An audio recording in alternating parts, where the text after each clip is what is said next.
Comme un soleil dans la peau, fier de l'être. Je m'engage À aider chacun de mes amis. À sentir ce qu'il a comme potentiel en lui. Entonné par les ambassadeurs du développement Angèle Mignatou et Léonel Tikahan, l'Académie de la réussite totale de ce 19 juin 2025 a démarré sous la houlette du coach Gisèle Mambou, cadre de sécurité sociale. Réunis au bon endroit avec les bonnes personnes, les privilégiés ont eu droit à un chaleureux décret de bienvenue prononcé par le coach Jacqueline Sylvie Bissa, promotrice du restaurant Shekina Nature. Lorsque nous venons ici, c'est pas un jeu, non pas du tout. C'est même pas pour nous rencontrer, juste pour avoir une chaleur familiale, voir des belles créatures de Dieu. C'est pour nous aimer, c'est pour apprendre, c'est pour devenir des personnes extraordinaires. Parfois, je me mets sur le miroir et dis merde, Bissa Jacqueline, qui aurait cru? Je vous décrète une très belle soirée. Place ensuite aux diverses exhortations. La première, intitulée « Pas de réussite en business sans un bon vendeur », a été brillamment développée par le coach Hugues Maribuncha, chef de division à la BEAC. Le vendeur, c'est qui? Le vendeur, c'est celui-là qui a une compétence relationnelle assez forte. Le vendeur, c'est celui-là qui emmène les clients. On n'achète pas que les produits, on achète la satisfaction.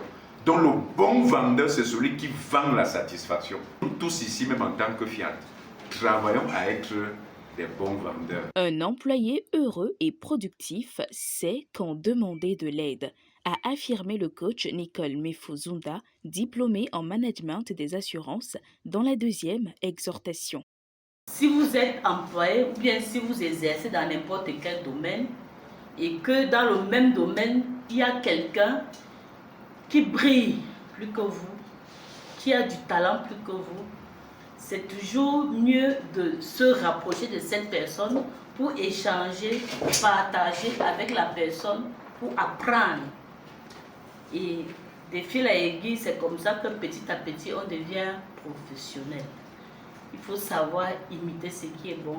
Il faut savoir demander techniquement de l'aide. Dans le domaine du bonheur conjugal, le coach Antoine Fomo, expert consultant en passation des marchés, a quant à lui soutenu que l'homme est action et compétition. Écoutons son développement dans cet extrait. Contrairement à la femme qu'on nous a décrit la semaine passée, qu'elle est dialogue, elle aime écouter, l'homme aime agir, passer à l'action. Au lieu de passer le temps à lui écrire des longues phrases, ça le gêne. Dites-lui seulement ce qu'il doit faire. Donc les femmes doivent comprendre ça, que l'homme est action. L'homme est compétition. Pourquoi? Compétition, ça veut dire qu'il compétit. Il n'aime pas qu'on le compare aux autres hommes, surtout quand c'est aux autres hommes. S'il vous arrive de rester à côté de votre mari et de dire que votre père est riche, votre propre père est riche, ajoutez, pour ne pas l'agacer, qu'il n'est pas aussi riche comme mon merveilleux mari. Sinon, il va comprendre que toi, tu es en train de lui dire qu'il n'est pas riche. Même si réellement ton père est plus riche que lui. Lui, ce qu'il entend, quand tu lui dis que ton père est riche, c'est que lui, il n'est pas riche. Que tu es en train de lui dire que lui, il n'est pas riche. C'est pour ça qu'il ne faut jamais se mettre devant lui, parler de l'éloquence, de la richesse ou de la vigueur d'un homme, sans préciser que celui-là, même comme il est fort, même comme il est vigoureux, mais il n'est pas vigoureux comme ton merveilleux mari. Un moment de showtime a ensuite permis de relancer l'énergie collective avant la suite du programme.